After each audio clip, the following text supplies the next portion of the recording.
that climate zone.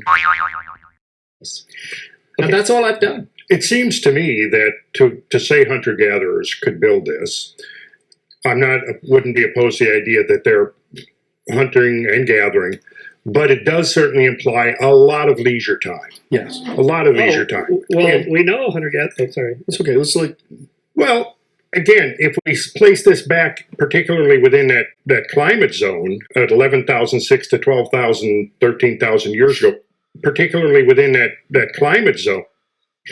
And that's all I've done. It seems to me that to say hunter-gatherers could build this, wouldn't be opposed to the idea that they're hunting and gathering, but it does certainly imply a lot of leisure time. Yes. A lot of leisure time. Well, we know hunter-gatherer. Sorry. It's okay. Let's Well, again, if we place this back, particularly within that climate zone at 11,006 to 12,000, 13,000 years ago, whatever it turns out to be, we're dealing with an extremely demanding and challenging climate, which wouldn't necessarily, to my mind, be conducive to the emergence of a settled culture that would be capable of undertaking a project on this scale.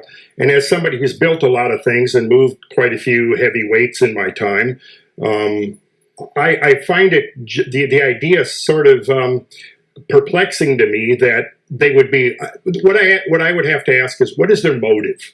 What is their motive for undertaking a project on this scale? Because it's an enormous project, and to move a 20-ton block of stone is really a challenging task to undertake today.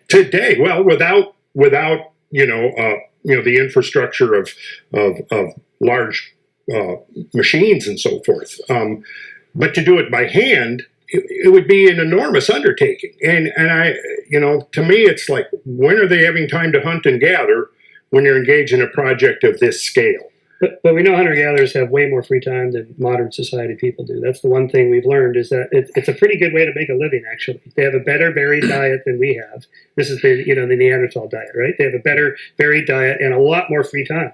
Yeah, but that's a lot less stress. We knew that all along about hunter-gatherers when we were saying they couldn't build megalithic sites. But we're looking at a time to do it, where the environment is undergoing rapid changes, to which adaptations would be extremely challenging.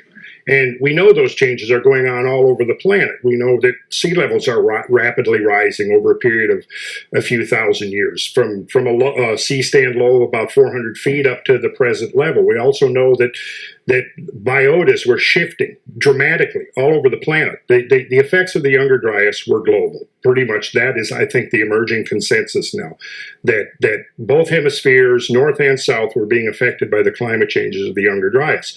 So what we're doing is we're placing this phenomena, this project, within this context of these extremely challenging times in which, adaptation to the environmental changes could easily be the all-consuming challenge of the times. I'm just finding it difficult to imagine a disconnect, to see this disconnect between a project of this magnitude and the motive for doing it during a time when obviously the environment could be posing serious constraints upon people's ability to function in that.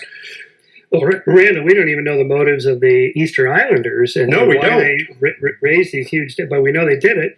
But isn't that become a central question, though? Something had to have motivated them. But let's get back to Gobekli Tepe.